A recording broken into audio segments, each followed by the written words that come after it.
اچھا، اب تو آپ انٹیریئر منسٹر بن گئے اور بڑے انفارمیشن تک بھی آپ کا ایکسیس ہے. یہ میں نواز شریف صاحب کا اس وقت تو ہم بھی کنونس تھے، آج بھی عمران خان صاحب نے کہا کہ جی وہ شیریں مزاری بھی رونے لگی تھی اور ہم بھی رونے لگے تھے، کیونکہ ایک طرف ہمیں وزیر اعظم بتا رہا ہو، وزیر صحت بتا رہا ہو روزانہ کہ جی ان کی حالت بہت خراب ہے، تو ہم نے بھی ان کی صحت کے لیے دعائیں کی. اب کیا پتہ چلا یہ ڈرامہ کس نے کیا تھا، یہ رپورٹس کس نے مینیپولیٹ کی تھی؟ پتہ نہیں جن 14 آدمیوں نے ووٹ دیا کیبنٹ میں، ووٹ بھی کم تھا، 50 میں سے 14 نے ووٹ دیا کہ اس کو باہر جانے دیے، اس میں بھی شامل تھا. کہ اس کا ایسا زبردست نقشہ کھینچا گیا، ایسے ہی شیخ حفیظ والے الیکشن کا جیسے کھینچا گیا. نہیں تو اس کی تحقیقات نہیں ہونی چاہیے جن لوگوں نے ان کے جب رپورٹوں کو آلٹر تحقیقات کی کیا؟ گئی بعد میں تو پتہ لگا کہ رپورٹیں ساری ٹھیک تھیں اور وہ واقعی بیمار تھا. اور بعض اوقات سیاستدان صحت مند ہو جاتا ہے جب ٹی وی شیوی پہ اس کا، مجھے اچھا یاد ہے، اللہ سردار شوکت یاد کو صحت. اچھا، رپورٹوں میں کچھ گڑبڑ نہیں ہوئی تھی، یعنی بیمار تھا اب ادھر جا کے واللہ عالم رپورٹوں میں سردار شوکت یاد جو تھے وہ مجھے کہا کرتے تھے کہ شیخ رشید جب الیکشن کا ٹائم آتا ہے نا، ہمارے زندہ آباد مرد آباد کے نعرے لگتے ہیں، ہماری صحت ٹھیک ہو جاتی ہے. تو آپ نے ان کو واپس لانے کا مشن چھوڑ دیا یا کہ میرے پاس نہیں ہے، وہ شہزاد اکبر کر رہے ہیں، میں اس کو نہیں دیکھ رہا.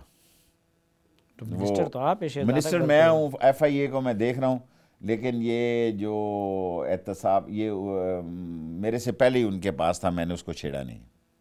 اچھا، امکان ہے ان کے واپس لائے جانے کا؟ مجھے تو بہت کم یقین ہے، لیکن یہ سوال آپ کیونکہ لیکن شہزاد اکبر نے جس طرح یہ براڈ شیٹ اور یہ ساری چیزیں الٹے ہمارے گلے میں ڈال دی، تو اس کے بعد ان کو اس طرح حساس معاملات دیکھیں، آپ کو صافی صاحب سچ بتا دیا کہ اس مسئلے کو وہ ڈیل کر رہے تھے، تو میں نے یہ کیس لیکن انہوں نے تو جو چیز بھی ڈیل کی ہے بیڑا غرق کیا ہے. براڈ شیٹ میں پاکستان کو لینے کے دینے پڑ گئے. میں تو نہیں کہتا، میری منسٹری میں وہ ہے اسپیشل ایڈوائزر ہیں، تو اب تو یہ چیزیں ان سے لے لیں. اب نواز ایف آئی اے کو میں دیکھ رہا ہوں، لیکن جو احتساب ہے اس کو وہ دیکھ رہے ہیں، اور احتساب کے کیس میں یہ عمران خان کا کیس ہے. احتساب کا معاملہ بھی انشاءاللہ ایف آئی اے میں آپ جلد آپ سنیں گے کہ ہم نے بہت زبردست کام کیا ہے، جس طرح نادرا میں کیا، پاسپورٹ میں کیا، ایف آئی اے میں بھی کریں گے. اچھا، ایف آئی اے میں تھوڑی سی سنجیدہ باتوں پہ آ جاتے ہیں.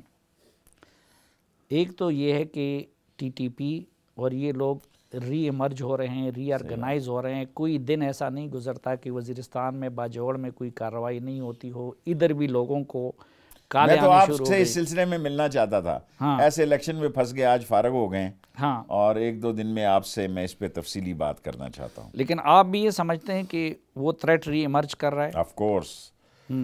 تو آپ کی وزارت ٹی ٹی پی جو ہے وہ ایمرج ہو رہی ہے، اور پاکستان کے اندر جو ہیں انٹرنیشنل آرگنائزیشنیں جو ہیں، دیکھیں جس ملک کے ممبر بک جاتے ہوں تو وہاں کوئی ایسا ویسا کام ڈالنا کیا مشکل کام ہوتا ہے. ایلیٹ کلاس بک جاتی ہے جن کو پیسوں کی ضرورت نہ ہو.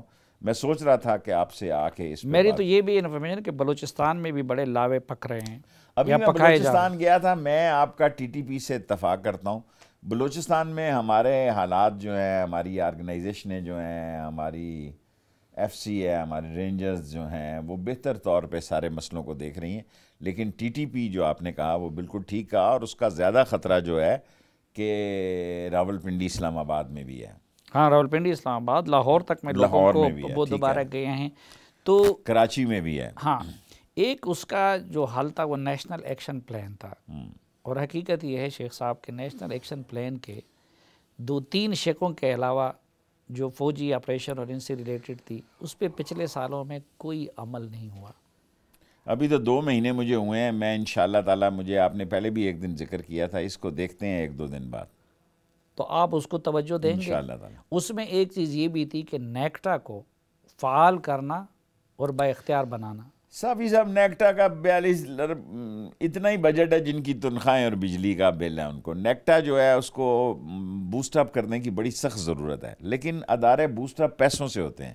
اب نیکٹا کے کو میں نے جا کے گیا ہوں، دیکھا ہے، ان کے پاس پیسے ہی نہیں ہیں. جتنا ان کا بل ہے، جتنی ان کی تنخواہیں ہیں، وہ کہاں سے آج کل تو دیکھیں نا، انفارمیشن بھی پیسوں سے کلیکٹ ہوتی ہے. نہیں تو پھر ختم کر دینا، ایک پیرالل ادارے کی کیا ضرورت ہے. لیکن یہ ہے کہ نیکٹا کے وہ دیکھنا ہے. بالکل صحیح کہہ رہے ہیں. نیکٹا میں اس کو دیکھیں، ادارے انفارمیشن دیتے ہیں، وہ ہم تک پہنچاتا ہے انٹیریئر تک، لیکن نیکٹا کو پیسے دینے ہیں کہ تھوڑا اس کو ایکٹیو کیا جائے. دوسرا مثلاً فاٹا مرجر کا وہ بہت برا حشر ہوا، صحیح ہے، وہاں خاص اداروں کی وہ پولیس بنانا تھا، اس پہ بھی ذرا آپ کی اس پہ توجہ کام درکار کریں۔ ہیں۔ بہت سارے لوگ ابھی وہ ہو احتجاج جائے گا، یہ نیکٹا والا ذرا تھوڑا ٹائم لگے گا بجٹ تک، کیونکہ نیکٹا کے حالات جو ہیں وہ پیسے ضرورت ہیں، وہ ہو جائے گا خاصا داروں والا انشاءاللہ۔ اچھا وہ تو ہو جائے گا، لیکن ایک ان ساری چیزوں کے لیے جو سب سے بڑی ضرورت ہے وہ ہے پولیٹیکل کنسنسس کی، لیکن آپ کی حکومت تو مسلسل اپوزیشن کو دیوار سے لگا کے اور پولرائزیشن کو فروغ دے رہی ہے۔ ہماری حکومت یا آپ سارے لوگ دیکھیں، اس وقت عمران خان کو سب سے بڑا مسئلہ ہے نا، وہ سلیم صافی کے میڈیا کا مسئلہ ہے۔ وہ سمجھتا ہے کہ میڈیا کو ہماری اس کی نیشنل کنسنسس میں ایک بڑا رول ادا کر سکتا ہے، ہمیں تو اور عمران خان کا خیال میں کافی حد تک کے بعض آج بھی اس نے کہا کہ ایسے لوگ بیٹھ جاتے ہیں کہ وہ ایسی ایسی بات کر جاتے ہیں، کیونکہ پاکستان میں سیاست، یہ تو بے وقوف ہیں جو ریلیاں نکال رہے ہیں۔ ہمیں تو ایسا دیکھیں جب ہم جلسہ کرتے تھے تو اس وقت کو ٹی وی ایک پی ٹی وی کور نہیں کرتا تھا، اب تو 80 چینل ہیں اور ہر ایک کو خبر چاہیے، پیچھے پیچھے ہیں آپ کے۔ تو جلسہ کر کے لوگوں کو اکٹھا کر کے دھرنے دے کے بات تو جو آپ شیخ کے صاحب منہ سے ہمیں تو نکلنے ایسا کریں۔ قابو کیا ہوا ہے، ہم کہاں اب کیا قابو کر کیا سکتے ہیں۔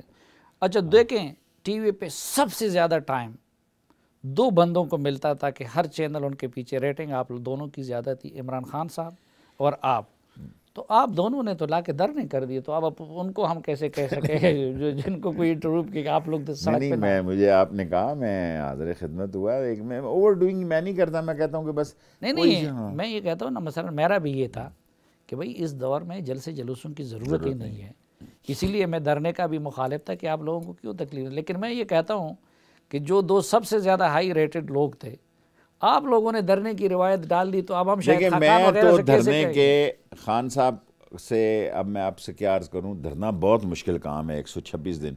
میری زندگی میں 26 سال قید کاٹنا آسان کام ہے، 126 دن کا دھرنا۔ میں آپ کو سچ کہہ رہا ہوں، میں نے سب سے زیادہ جیل کاٹی ہوگی، 7 سال میں نے آوارہ کلاشن کوفوں میں کاٹ دی، ختم نبوت کو چھوڑے، ناموس رسالت کے قیدوں کو چھوڑے۔ وہ 126 دن دھرنے کے بہت مشکل ٹائم تھا، بہت مشکل ٹائم تھا، اور یہ نہیں ہونا چاہیے۔ لیکن اب میں کہوں گا تو آپ یہی کہیں گے آپ تو عمران خان کے ساتھ کنٹینر پہ تھے، تو اس لیے ہم خیال رکھیں گے ان کے آنے پہ۔ لیکن اب تو ہم یہ کہتے ہیں کہ دیکھیں، اگر آپ نے اس چیلنجز سے نمٹنا ہے تو اس کے لیے آپ کو پولیٹیکل کنسنسس آئی چاہیے۔ ایگری ود یو، میں سیاسی افہام و تفہیم اگر کا آپ نے ٹی ٹی پی اور ٹی ایل پی کو ہینڈل کرنا ہے تو اس میں آپ کو مذہبی، بے شک مولانا فضل الرحمان سے ہم بھی اختلاف کریں، دوسرے یہ لوگ چاہیے، لیکن آپ تو سب کو غصہ دلا رہے ہیں، اشتعال دلا رہے ہیں۔ ہمیں ڈائیلاگ کا راستہ کھولنا چاہیے۔ ڈائیلاگ کا راستہ آپ سمجھتے ہیں، تو عمران خان صاحب بھی اس رائے سے اتفاق کرتے ہیں؟ دیکھیں، آپ نے مجھ سے انٹرویو لے رہے ہیں، میں سمجھتا ہوں کہ آپ ان کے بیٹسمین ہیں، اوپننگ میں یہ بیٹسمین سمجھتا ہیں، ہوں کہ آپ ان کے وزیر داخلہ، سیاست دان جو ہے وہ بند گلی میں داخل نہیں ہوتا، وہ بات چیت کے دروازے کھلے رکھتا ہے، چاہے وہ بات چیت ناکام ہو جائے۔ ڈائیلاگ کس شکل میں ہو، کن ٹرمز پہ ہو؟ سوائے یہ کہ نیب کے کیسز اور منی لانڈرنگ کے علاوہ ہر کیس پہ ہو، بالکل ہونے چاہیے، صرف نیب کے کیسز اور منی لانڈرنگ، اور کن کن کے درمیان ہو، صرف سب پالیٹیشین کے کوئی درمیان؟ حد نہ ہو، آدمی کی نام نہ ہو، نام نہیں ہونا چاہیے، باقی اداروں کو بھی اس میں شامل ہونا چاہیے، کوئی حرج نہیں۔